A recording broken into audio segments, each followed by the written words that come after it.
move my chair closer. Because I want to look at your embouchure. Okay.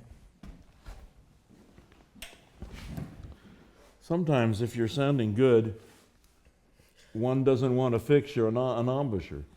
And I don't like to fix embouchures anyway. And right now, in this position, in this room, it sounds fine. Okay.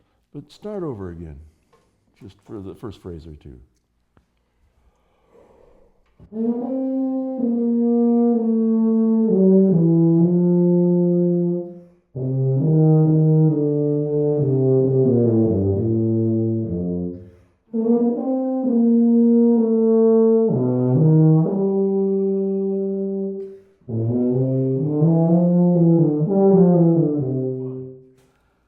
Can you play that on the mouthpiece?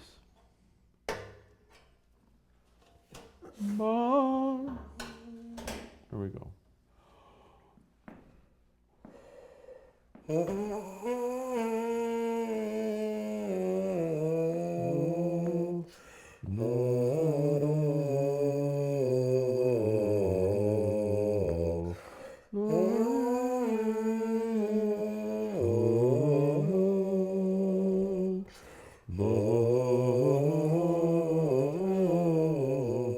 Okay, that's a pretty perfect embouchure. Okay. Put the mouthpiece in the tuba and play with the same embouchure. So let's start at a different place. Okay. Because that's medium high register. Let's start right there. I know you knew legendary pedagogue and another tuba player, Arnold Jacobs. Yeah, sure. Tell me a little about the influence you've had on each other and your friendship and. Well, he was my tuba father in a way. I met him the first time when I was 17 years old, taking the train back from Interlaken, Michigan to Los Angeles. I had 8 or 9 hours to kill in Chicago, so I got in a taxi and went to his house and met him and played for him, and we hit it off big time. Really? Yeah. Yeah. That was a good contact immediately. Yeah, and he says, this sounds like boasting, but I got to tell you, he says, I can't teach you anything. You know, you're the first student I've had, first person I've heard that I don't have anything to teach. You're doing fine.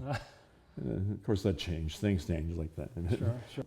There's also a very, very, very interesting difference. Sometimes in Western conservatories, you have what we call an attitude. Somebody with an attitude, or somebody with a chip on their shoulder, or somebody who has a stylistic agenda that they don't want to depart from.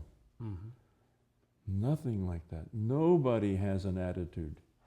Yeah, I think if I told them that, you know, they should stand on their head and finger with their toes, they probably would try it before they thought I was crazy. What are good sounds? Well, there's many, many, many, many, many sounds, and the sound in a symphony orchestra depends on which piece. You know, Berlioz and Bruckner don't require the same sound. No.